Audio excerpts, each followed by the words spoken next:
low-wage shoes and pays Right. service wages. So I want industrial wages and tariffs on imports so high that they have to conform to our industrial economy. Or the purpose of the high tariffs is to promote local growth, correct? Local industry. And everything that's been done in the last couple of decades is to destroy local growth, local industry, and hand it over to the big transnational corporations. that's right. That's the cancer that's in the country. And the country will gradually become bankrupt. They're at the point where they won't accept our money anymore. So we also might want to think about voting with our dollars, for example. If someone is anti-New World Order and anti-corporation, if they're buying new cell phones every other year, and they're buying new television screens, and they're buying new computers from China, they're participating in that whole system. Yeah. Well, China, what they will do, every country erects their barriers and has a level playing field with other countries, then we're not going to be able to send our products there. That's mine. They're not going to be able to send theirs here, so we're going to have all of our industry here and all of our employment here and our high wages here. Right. And our surplus. And the growth of local industry. What is more important than the growth of the local industry in the state of Oregon? That is the most important thing. And if we want to get out of the Federal Reserve system, we have to think local currency or local something of value that's real.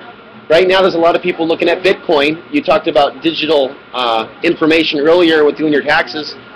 I'm not so convinced Bitcoin is a tangible solution to the Fed. I think local is still better than Bitcoin, something that can't be so easily manipulated. And Bitcoin, if you have never heard of it, is something that people are trading worldwide, digitally on the computers. And people think that it's a way out of the Federal Reserve dollar system and the tax system.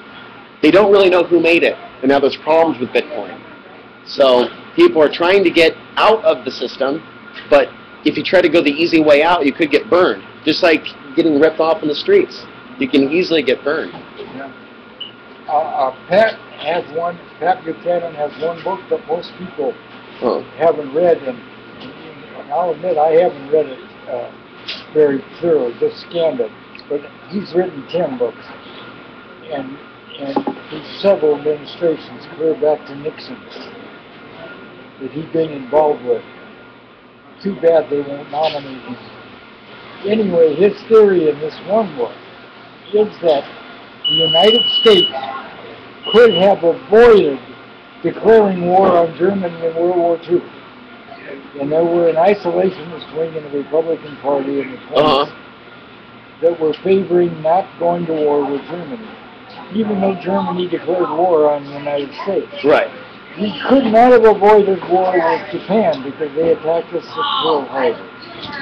But according to Pat's theory, that we could have, by making trade arrangements with England and Russia, England and Russia could have defeated Hitler without the participation of the United States in World War II. Really? And all of those deaths could have been avoided in the European, the millions of Americans that were killed. But they wanted to get involved, just like they wanted to get involved in Japan. But they didn't need to. We could have negotiated our way out of it, and Hitler would have been defeated by Russia and England with the help of the United States, but not the military help. There was quite the money trail behind Hitler, too. I mean, you have information that maybe you read about in that book or other books dealing with Prescott Bush. The New York Times wrote about Prescott Bush trading with the enemy at the time, and people don't remember that today as much, that there's this history. There was even an attempt to... We could have cut him off and boycotted him and defeated him economically without sending a troop over there. And with the cooperation of Russia and England and Hitler, the Russians would have overrun Hitler from one side in England, and we would have given them economic help, but not military help.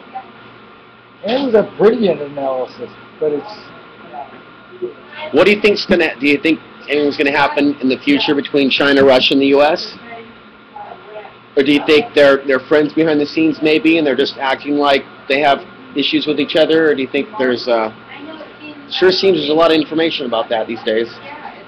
I don't think we know everything that's going on. We don't. There's definitely a lot of backdoor deals going on, I think, with Obama and Putin. And even back when Bush was in office, he and Putin were sitting at the same side of the table when Russia invaded Odessa in 2008. So they had an international incident, but then they had the Olympic Games. We should not be involved abroad, anywhere. Right. I mean,